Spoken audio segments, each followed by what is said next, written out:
उम्मीद हमेशा बनाए रखें, क्योंकि बड़े से बड़ा लक्ष्य ही उम्मीदों के सहारे ही पूरा किया जा सकता है।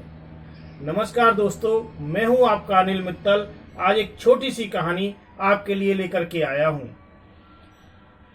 एक जादूगर था। वो बड़े बड़े जादू पूरे शहर में दिखाता था और बहुत ही फेमस हो चुका था। एक दिन राजा ने भी उसका नाम सुना और राजा ने अपने दरबार में उसको बुलाया। अब जादूगर राजा के पास जाते समय बड़ा खुश हुआ और उसने सोचा कि आज मैं कोई बहुत अच्छा जादू राजा को दिखाऊंगा, जिससे कि मुझको अच्छे से अच्छा इनाम मिलेगा। और वो ये सोचते सोचते राजा के दरबार में पहुंच गया। जब वहां दरबार में पहुंचने के बाद में राजा ने उससे कहा कि कोई ऐसा जादू हमको दिखाओ जो आज तक किसी ने नहीं दिखाया हो।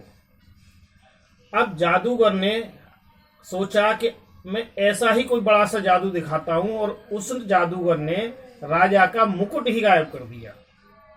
अब राजा का मुकुट जैसे ही गायब हुआ, सारे दरबारी हंसने लगे। ये देख करके राजा की अपनी इंसल्ट महसूस हुई, उसको बड़ी कोफ्त हो गई और गुस्से से भर गया। तो राजा ने उसको कारावास की सजा सुना दी और कहा कि 7 दिन के बाद में इसको फांसी पर लटका दिया जाए। अब जादूगर बड़ा परेशान हो गया। उसने सोचा कि भाई मैं तो पैसा कमाने के लिए आया था, इनाम पाने के लिए आया था, लेकिन मुझे तो यहाँ पे कारावास की सजा हो गई और फांसी की सजा सुना दी। लेकिन अब वो क्या कर सकता है, क्योंकि राजा का हुक्म था। उसको जेल में डाल दिया गया। उसके घर पे उसकी पत्नी को जब ये बात पता चली तो वह रोती हुई जेल पहुंची और अपने पति से मिली। तो जादूगर उसको देख करके खुश हुआ, बोला कोई बात नहीं है, सब अच्छा हो जाएगा।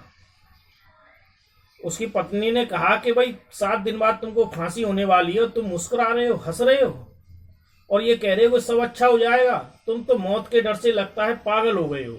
जादूगर ने कहा कि नहीं, ऐसी कोई बात नहीं है, अभी हमारे पास में 7 दिन है और सब अच्छा हो जाएगा।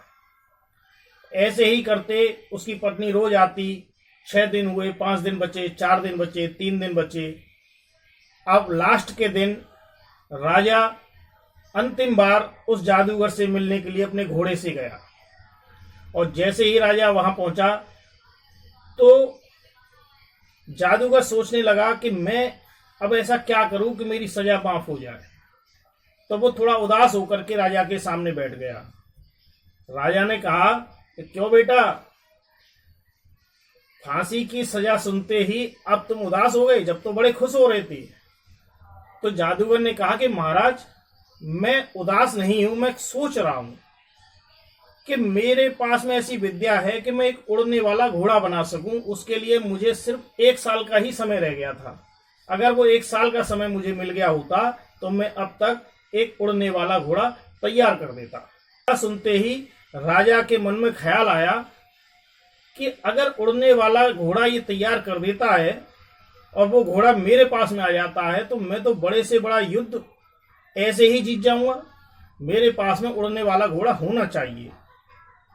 तो उसने जादूगर से कहा कि भाई जादूगर, अगर तू वास्तव में उड़ने वाला घोड़ा तैयार कर सकता है, बना सकता है, तो मैं तेरे को 1 साल की मोहलत देता हूं। तू वो घोड़ा बना करके मेरे को दे दे। तुझे 1 साल के बाद में 1 साल की तेरे को छुट्टी मिल जाएगी। उसको बरी कर दिया गया और उससे कह दिया गया कि यदि 1 साल में तूने मेरे को घोड़ा नहीं बना के दिया उड़ने वाला, तो तेरे को फांसी पर दोबारा से लटका दिया जाएगा।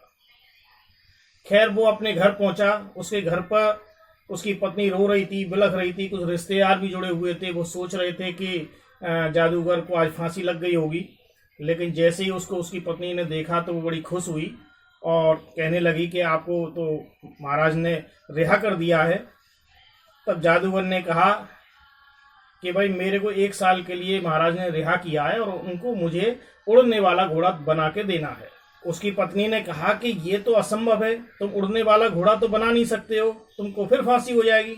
तब जादूगर ने कहा कि भाई हमारे पास में अभी 1 वर्ष का समय है और हम आज से ही क्यों परेशान रहे। हो सकता है कि 1 वर्ष के अंदर अंदर मैं घोड़ा भी तैयार कर दूं, कोशिश करते हैं। लेकिन दोस्तों 1 साल से पहले ही क्या हुआ कि 6 महीने बाद ही राजा की डेथ हो जाती है और वो घोड़ा भी मर जाता है। अब काय का राजा, काय का घोड़ा और काय का उड़ने वाला घोड़ा, तो कुल मिला के वो जादूगर जो है बच जाता है। दोस्तों, ये छोटी सी कहानी हम लोगों को यही सिखाती है कि हमको आज में जीना चाहिए।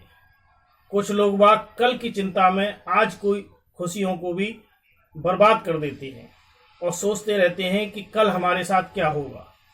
हमको कल की चिंता छोड़ करके आज में जीना चाहिए। आज अगर हमारा अच्छा है तो कल हमारा अपने आप ही अच्छा हो जाएगा। नमस्कार।